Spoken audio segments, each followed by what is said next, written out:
5 easy tricks to stay calm in a stressful situation. Being able to keep level-headed in a stressful situation is an incredibly powerful gift.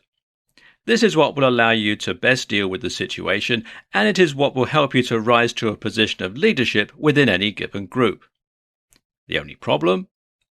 We are biologically hardwired in a way that makes this very difficult. Our bodies react to stressful situations by releasing hormones and neurotransmitters designed to get our hearts racing and our blood pumping. This makes it very hard indeed for us to remain calm. Here are 5 things you can do to overcome that urge. Detach yourself. One great way to remain calm and to make sure you act sensibly is to try and detach yourself from the situation.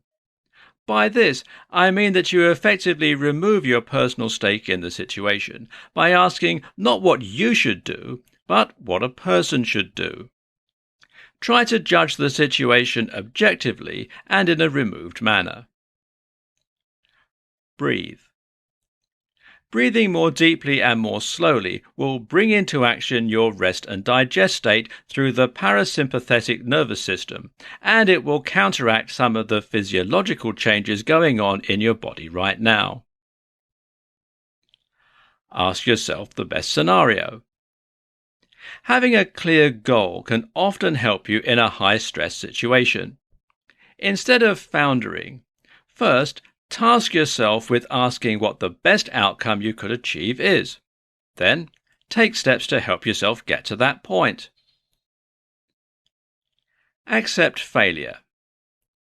Another thing to do is to accept the possibility of failure and be okay with it. Be okay with being hurt, with making matters worse, or with being shouted at.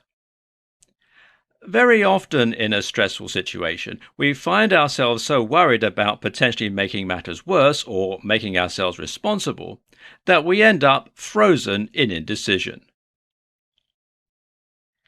Pick a decision and act on it.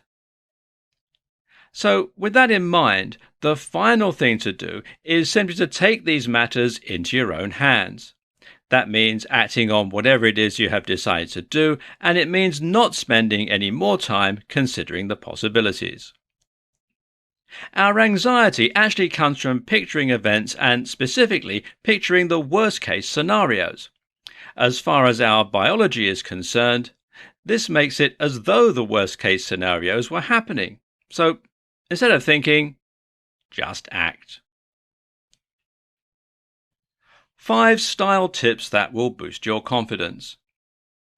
The way you look and the way you dress can make a huge impact on the way that you come across and the way that you feel. We judge books by their covers all the time, even though we know better, and first impressions are terribly hard to shake. But it goes deeper than that and becomes a matter of self-fulfilling prophecies. If you feel good about what you wear, and if you think you look good, then you will walk taller, speak louder, and generally present yourself in a manner that makes you more impressive. And that changes the way that others react to you and the confidence they put in you. This in turn makes you feel even better about yourself. So it's what you call a virtuous cycle, where one positive change to your outfit can result in a cascade of changes to massively impact how you act and feel. Here are 5 tips to set you on your way.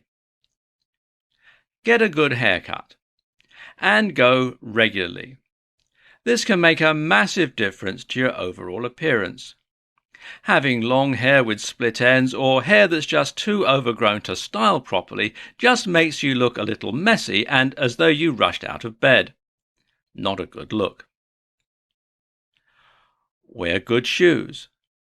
Get a good pair of shoes and a good bed, because if you're not in one, you're in the other. Many people judge others on the basis of their shoes, and this is something we wear nearly every day. Invest some more money here than you do elsewhere in your wardrobe. Wear something loud. Guys, every now and then it's a good idea to wear something a little louder, whether that means a white suit or a bright shirt. It says you're confident and not afraid to be the center of attention. And women, try wearing a little red lipstick or some big heels. Again, loud choices make you appear proud of your new look. Fewer, nicer items. It's far better to have a few high-quality items than lots of low-quality ones. People can see the difference. Be comfy. But finally, make sure you're also comfortable in what you wear. If you wear uncomfortable clothes, then it will play on the back of your mind and it will interfere with your performance. 5 ways life is better when you feel more confident. Self-confidence eludes many people, and that's a terrible shame considering just how crucial it is to our success and our happiness. Once you start believing in yourself, so too do other people.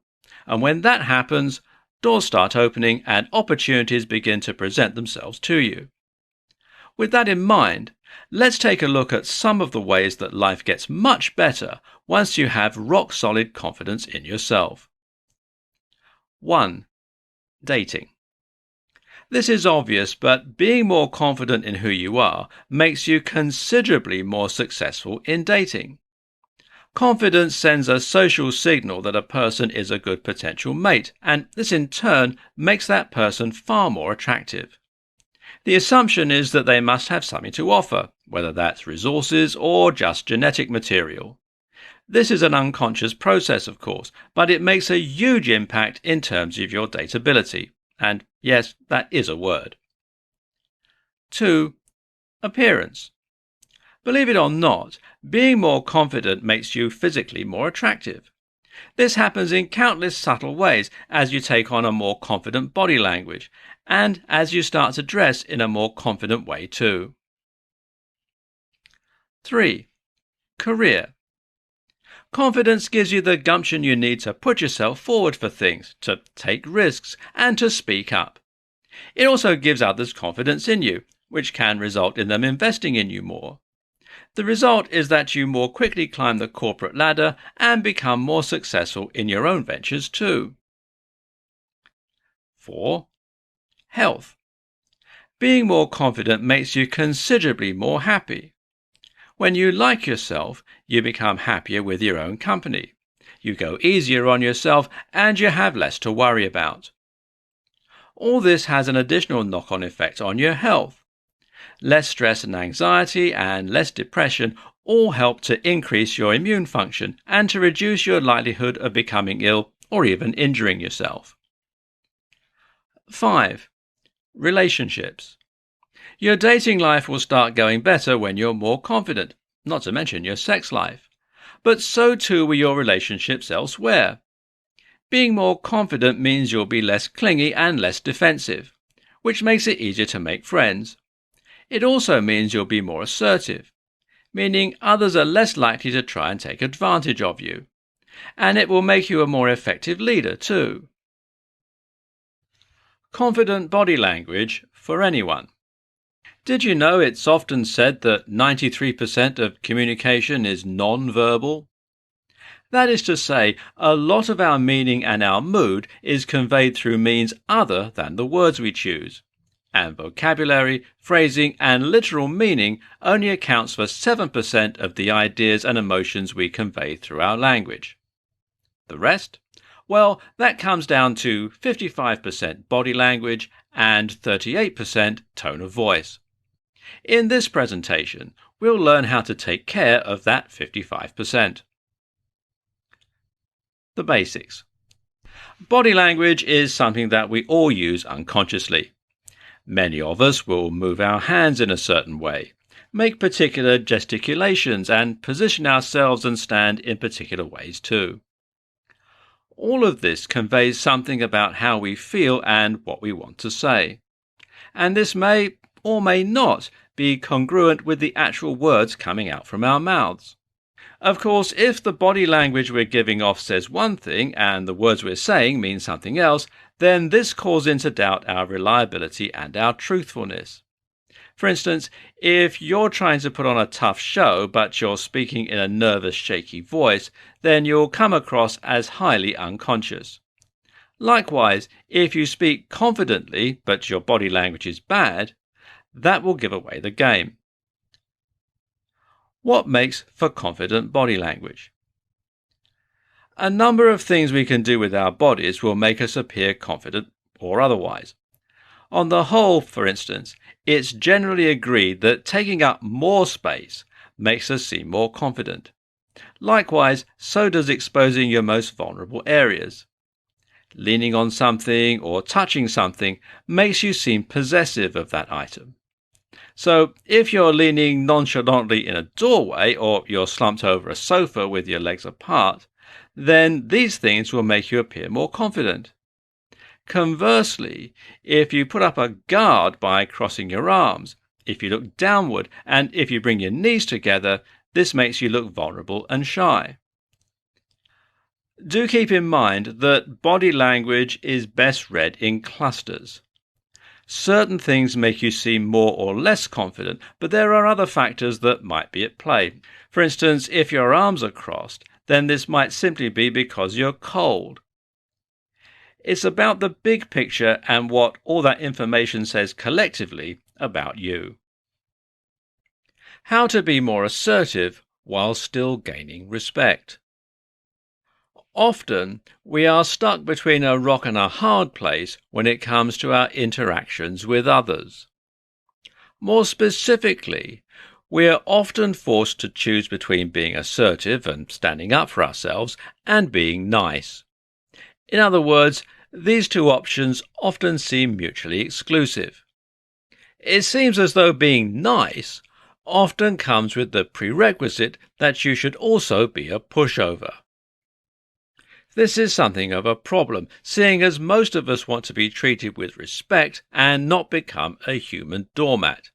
But likewise, most of us also like to think of ourselves as nice, decent people, and we don't want to cause anyone else undue harm or upset. In this presentation, we'll discuss how you can be assertive while at the same time inspiring respect in others. Keep your cool. Assertive is a good word because it's subtly different from aggressive or angry. When you are assertive, you are simply asserting yourself, which broadly means you're stating what it is that you want or how you feel. This is different from being passive or inactive and letting things just happen to you. But it's also different from being angry, aggressive, or explosive. When we lose our cool and shout and rave, we actually come across as a little unhinged and certainly rattled. These reactions do not help us gain respect because they just make us seem out of control. Know what you want. In order to assert, you first need to know what it is that you wish to assert in the first place. In other words, if you're making some kind of point or you're putting the world to rights, then you better know exactly what it is that you're trying to say. Raging because you're unhappy with a situation makes you seem like a whiner or a crybaby. Instead, tell the person who has wronged you what you want and what you expect them to do about it. Don't make excuses. A lot of people will tell you never to say sorry. That's a big commitment, so I wouldn't necessarily go that far. But what I would say is that many of us say sorry too much, and it can actually make us seem a little weak at times. Instead of apologizing then, be willing to ruffle a few feathers sometimes. Be fair, but be firm when you need to be. How to have 100% certainty in your entrepreneurial venture. One of the things that is most responsible for holding us back is a lack of certainty. Now, what do I mean by this? I mean that we unfortunately lack faith in our own ideas and plans, and that in turn prevents us from ever giving them the best chance possible. This is why you often don't work out, and it's certainly why you don't invest time, money, and effort into that entrepreneurial venture. Think about it. You might think of yourself as lazy, or as flaky, or generally as someone who doesn't see things through to completion. But ask yourself how often you take time off work. You go to work every single day and do the things you need to do there every single day, no matter how tired or uninspired you are. And why is that? It's because you have certainty. You're willing to invest that kind of time and effort because you know that you'll get paid every single day. And if you knew that your workouts would get you into incredible shape, then you will be able to hit the gym every single day. We don't because we think we'll give up before it happens, or because we don't trust in the routine or in our own bodies. If you knew that your entrepreneurial venture was destined for greatness, you would find time every day to make it happen. So, how do you know? 1. Redefine success. Rethink what success means to you. Perhaps you don't need to be super rich. Aim for something lower to begin with and be happy to reach that point. You'll probably find that you can be just as happy this way. 2. Follow a blueprint. Being an entrepreneur doesn't always need to mean breaking the mold.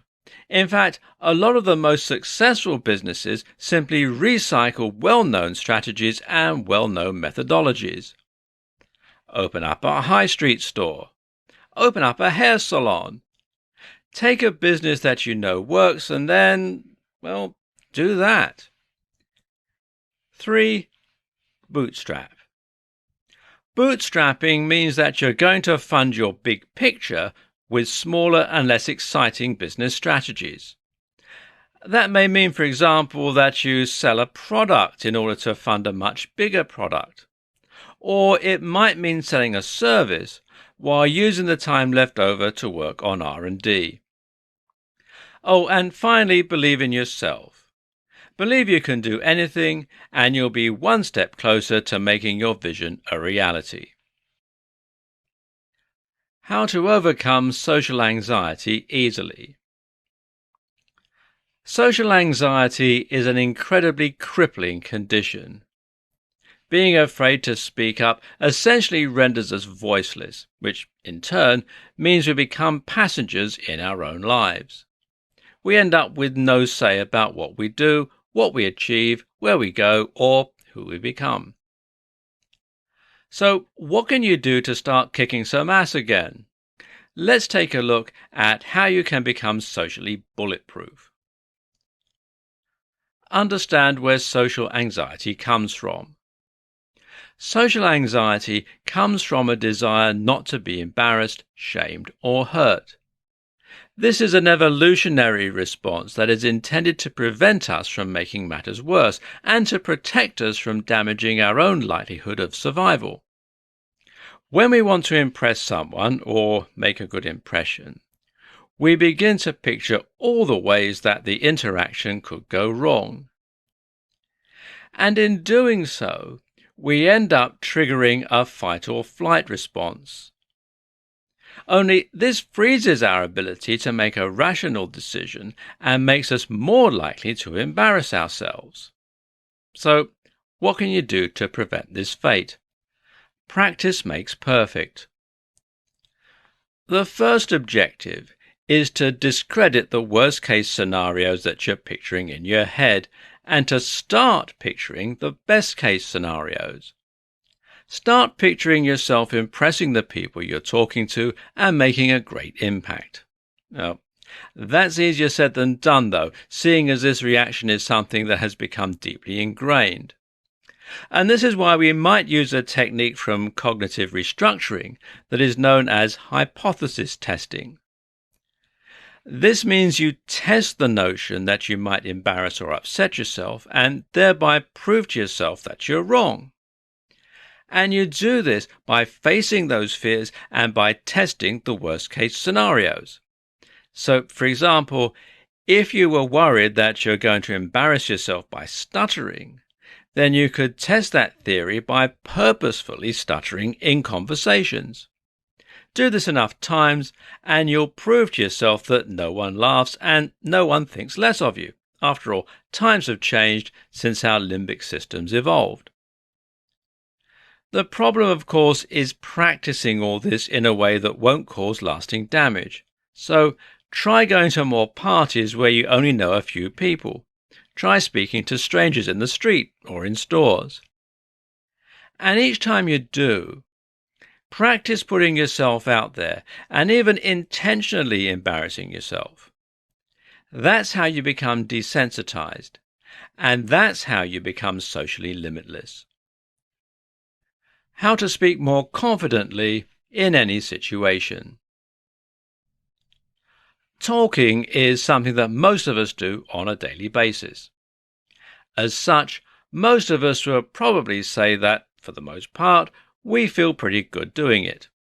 We can talk to our parents, our friends, our partners. But then, when we really need that gift of the gab, it can end up letting us down. This is what happens when we're in a physical or verbal confrontation. It's what happens when many of us go on dates, and it's what happens when we're in interviews. The problem isn't talking. The problem is talking confidently. So in this presentation, we're going to look at how you can always do that, no matter the circumstances. Tip 1. Stand up. The first tip is to fix your body language, and specifically, that means you should stand more erect with your chest somewhat puffed out. Doing this will immediately make you take up more physical space, making you more dominant and helping you to at least seem more confident. At the same time, this will help with the acoustics of your voice and mean that everything you say comes out louder and more clearly. Tip 2. Speak more slowly. The more nervous we are, the faster we tend to talk. This has the effect of making our voice sound higher pitched, weaker, and ultimately less confident. Your job then is to try and overcome this by speaking more slowly. This makes you sound instantly deeper and more confident, and it makes the content of what you're saying seem more considered and trustworthy. Tip 3. Breathe. If you are panicked and if you're shaking, then you will sound nervous. That stands to reason. Try to get your physiological response under control then. The best way to do this is to breathe more slowly and more fully, which will help to get your parasympathetic nervous system back under control so that your heart stops racing. Tip 4. Relax. When you are nervous, the release of hormones and neurotransmitters tends to make you tense up and become more physically anxious. By relaxing, you can counteract this fact and you can loosen the muscles around your throat and vocal cords, making you sound deeper, more powerful, and more confident. And finally, tip 5, make eye contact. Often the best way to become more confident is to act more confident until that becomes a reality. And one of the best ways to act more confident? Make eye contact with whoever it is that you're talking to. Quick ways to boost your confidence. Want to raise your confidence and raise your game? It takes a long time to address the kinds of deep-seated insecurities that lead to chronic low esteem. But that said, there are some things that you can do right now that will have short-term and immediate benefits to raise your confidence. Let's take a look at some of the best. Adopt a power position. Using larger body language exhibits more confidence, but it also actually triggers the release of testosterone and other chemicals that make you feel more assertive, aggressive, and successful. Remember something you did well. Think about the last time you absolutely killed it and try to remember that occasion. Now live in that moment for a while and let it psych you up into the same mental state you experienced the first time round. Work out. Work out makes us more confident in a whole ton of different ways. Not only does working out trigger the release of adrenaline, testosterone, and more hormones that boost confidence, but it also makes us feel good because we've done something productive. Which leads us to the next point. Do something productive. Just doing something quickly that will offer a quick win is a great way to raise confidence too. Make the bed, tidy the kitchen, shoot off a quick email, get something done and feel good about it. Listen to some music. There are a lot of music tracks out there that are built around raising your confidence and self-esteem. Might I suggest some tracks by the artist Stan Bush, which are all about killing it? Spend time with friends. If you have just a little bit of time to build your confidence, then try spending some time with friends or a partner, anyone who makes you feel good about yourself. As a side note, you need more of these kinds of people in your life and fewer of the ones that make you feel worthless. Do something scary. Even better than quickly doing something productive is to quickly do something that you're normally afraid to do. This is an even more powerful quick win. It could mean that you give a talk in public or that you attempt a backflip. Facing fears ultimately diminishes them. Finally, fix up your look. The way we look has a big impact on the way we feel. Fix up your outfit. Get a haircut or have a shave. Feel like $1,000,000. 3 things you're doing that damage your confidence. A lot of people have problems with their self-confidence and don't feel quite as pleased about who they are as maybe they should. We've all had those days where we feel a bit worthless, and we've all had interactions with people where we felt like we don't belong or weren't as impressive somehow as the others in the group. And often we feel like victims for this reason. We feel as though we've been dealt a bad hand to have such low self-esteem. But guess what? You might also be somewhat responsible. Not only is it your responsibility to dig yourself out of that pit, but you might also be the one who put yourself there in the first place. In this presentation, we'll cover 3 things that you're doing that damage your self-esteem. Replaying uncomfortable experiences. When someone says something cruel about you, how do you react? Many of us respond by replaying what they've said in our heads over and over again.